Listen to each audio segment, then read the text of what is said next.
Good day everyone. Our group will be reporting in Crystaller's Central Place Theory or CPT and how it applies to the case of Siargao. Crystaller's theory, introduced in 1933, explains how towns and cities function as central places that provide goods and services to surrounding areas. Two key concepts are the threshold, the minimum level of demand required to sustain a service, and the range, the distance people are willing to travel to access that service. In Siargao, the municipality of General Luna serves as the island's primary central place, concentrating most of the tourists, accommodations, and businesses. However, the rapid influx of visitors has flushed the area beyond its threshold, overwhelming essential services such as electricity, water supply, and waste management. At the same time, the range of these services is not enough to accommodate everyone's needs. This failure to anticipate and plan for the threshold and range has resulted in recurring problems, including power shortages and strained infrastructure. By using a Crystallean critique, we can better understand how uneven development and poor planning contribute to Siargao's environmental and infrastructural challenges. So to continue the discussion about our Crystaller's theory. Good morning everyone, I am Casey, and for the continuation of Miss Moldon, i-explain ko kung ano ba yung model or yung tinatawag na Crystaller's center place theory. And then yun daw, yung ano natin, yung Crystaller's CPT ay para siyang honeycomb model kasi siya is hexagon siya. Meron siyang 6 na sulok. And then, meron siyang higher order center and meron din siyang lower order settlements. And then, as you can see naman guys, yung higher order center natin is yung General Luna. And then, yung mga nakapalibot or yung mga kapitbahay niya is yung mga lower settlements. Yung number 1 lower settlements natin is yung Dapa. Next is the Del Carmen. The third is the Pilar, San Benito, and then Santa Monica, and then Taborgos. Ayan, as I mentioned, yung higher order center natin is yung General Luna. Siya yung higher order center place, kasi dito makikita yung mga advanced services like hotels, resorts, surfing spots, at yung malalaking restaurants sa sa Siargao. And dahil dito nagiging main hub siya ng tourism ng buong island. And then yung surrounding towns naman, or yung tinatawag natin na lower order settlements, yung L1 hanggang L6. Kagaya ng mga binanggit ko kanina na yung Dapa, Burgos, at Monica, San Benito, Pilar, and yung Del Carmen. Sila yung mga lower order centers or yung mga lower settlements na nagbibigay ng mga basic needs gaya ng mga palengke, sari-sari store, or yung mga local transport. Pero kapag mas specialized na yung services, umaasa sila kay General Luna, which is yung higher order center natin. And then yung next, yung range naman na tinatawag dun sa community Crystallers, ito yung layo and yung willing bumiyahe yung mga tao para makuha yung services like both locals and tourists papunta sa General Luna. Galing sila sa lower settlements. And ayun, available yung mga higher order needs sa General Luna. Kaya yung mga lower settlements natin, doon sila nagpupunta sa higher order center, which is yung General Luna. And then to explain naman, yung threshold is infrastructure exceeded. May minimum demand kasi na kailangan para mabuhay ang isang service. Dahil sa dami ng tourists at locals sa General Luna, kaya niyang mag-support ng mas malalaki or higher order businesses na hindi kaya ng maliit na barangays or yung mga lower settlements.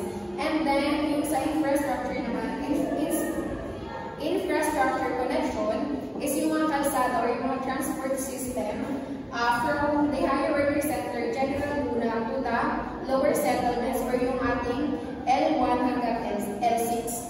Mas nagiging malakas yung mga hierarchy kasi lahat ng tao, kung may higher needs, dito pa rin sila bumabagsak sa higher order center natin, which is yung General Luna. And for the continuation, let's call on. Next naman po is compliance with CPT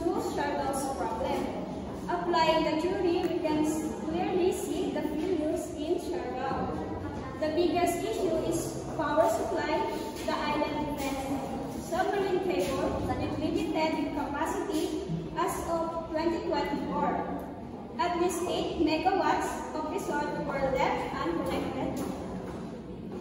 In December 24, a cable fault caused massive blackouts and the island had to declare a state of calamity. Middle East 2024.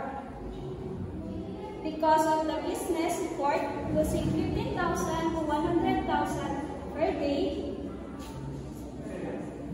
during outage Philippines debut 2025. Aside from power, the infrastructure are also overwhelmed, roads are congested, sustainable tourism alliance, water shortage and sewage issue are emerging.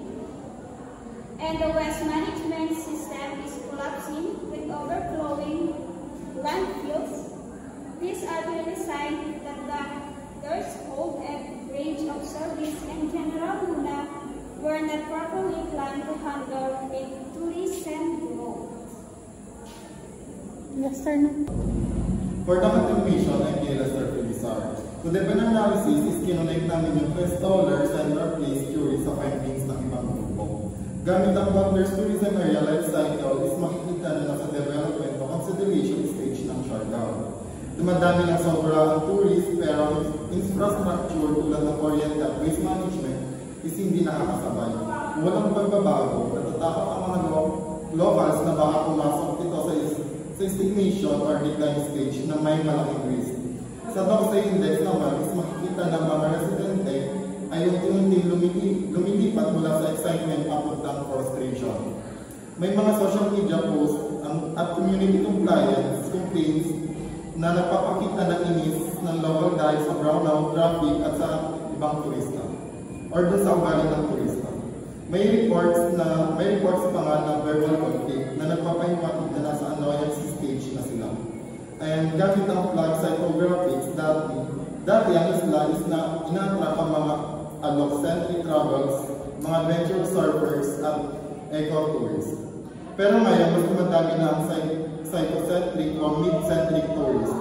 At yung iba is disrespectful, nag-iwan ng mga basura at sobrang gamit sa mga local resources.